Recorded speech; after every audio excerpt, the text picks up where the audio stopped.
మధుమేహాన్ని నివారించే ఔషధం తయారీకి కావలసిన మూలికలు: తిప్పతీగ, శుద్ధ గుగ్గులు, కరక్కాయ, ఉసిరి, తానికాయ.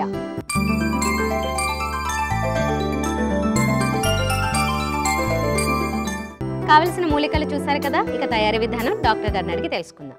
డాక్టర్ గారు, మరి తయారీ విధానం చెప్తారా? అలాగేనమ్మా. మనం ఇవన్నీ మూలికలన్నీ తీసుకునే లోపుగా ముందు స్టవ్ వెలిగించి ఒక బాండీ పెట్టుకుందాం. ఓకే. ఇందులో ఒక గ్లాస్ నీళ్లు పోద్దాము. మనం మాట్లాడుకునే లోపు ఆ నీళ్లు మరుగుతూ ఉంటాయి.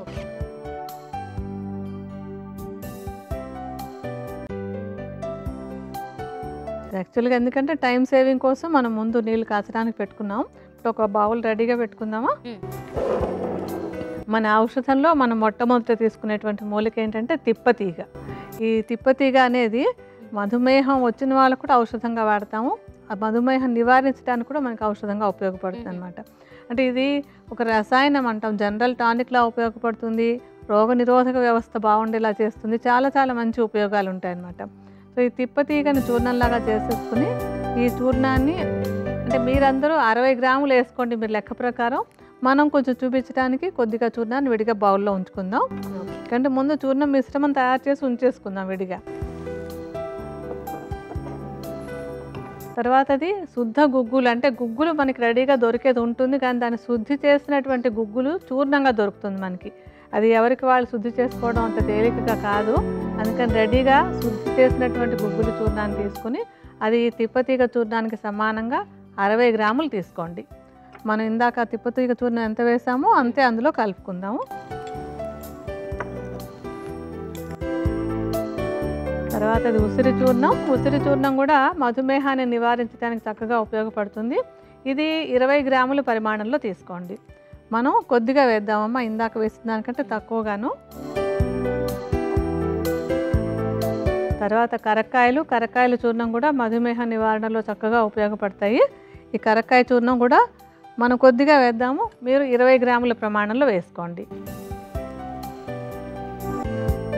ఆఖరిది తానికాయలు కూడా ఈ మధుమేహ నివారణలో ఉపయోగపడతాయి. ఇది కూడా 20 గ్రాములే, అంటే ఉసిరికాయ, కరక్కాయ, తానికాయ ఈ 3 20 గ్రాములు వేసుకున్నాం అన్నమాట. ఇది కూడా కొంచెం వేసుకుందాం. ఈ చూర్ణాలన్నీ బాగా కలిపేసుకుందాం.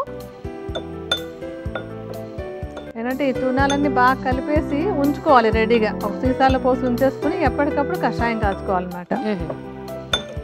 ఇప్పుడు మన నీళ్ళు కూడా బాగా మరిగాయి కదా, ఇందులోకి ఒక చెంచాడు చూర్ణం వేసి కషాయం కాచుకుందాం.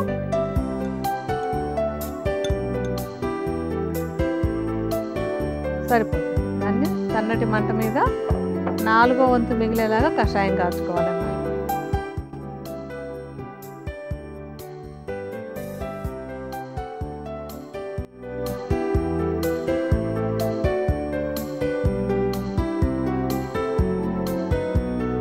బాగా మరిగి సుమారుగా 4వ వంతుకు వచ్చేసింది కదమ్మా.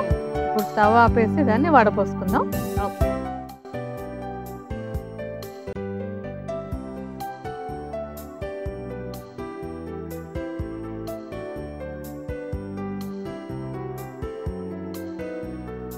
ఇప్పుడు వడపోసుకుని పెట్టుకున్నాం కదా, ఈ మధుమేహ నివారణకు కావాల్సినటువంటి ఔషధం రెడీ అయిపోయింది. ఓకే, మరి దీన్ని ఏ విధంగా ఎప్పుడెప్పుడు తీసుకోవాలో చెప్తారా? ఇదేంటంటే ఈ కషాయాన్ని ఎప్పటికప్పుడు తయారు చేసుకోవాలి. ఒక గ్లాసు నీళ్ళలో ఒక చెంచా చూర్ణం వేసి ఇప్పుడు మనం చేసుకున్నట్టుగా 4వ వంతు నీరు మిగిలే వరకు మరిగించుకుని వడగట్టుకున్నటువంటి దాన్ని ఎప్పటికప్పుడు గోరువెచ్చగా తీసుకోవాలి. అంటే సుమారుగా ఒక 30 మిల్లీలీటర్ల పరిమాణంలో ఉదయం ఒకసారి, సాయంత్రం ఒకసారి కనుక రెగ్యులర్గా తీసుకుంటూ ఉంటే మధుమేహం తొందరగా రాకుండా కనీసం కొన్ని ఏళ్ల పాటు దాన్ని పోస్ట్పోన్ చేయడానికి ఈ ఔషధం చక్కగా ఉపయోగపడుతుంది.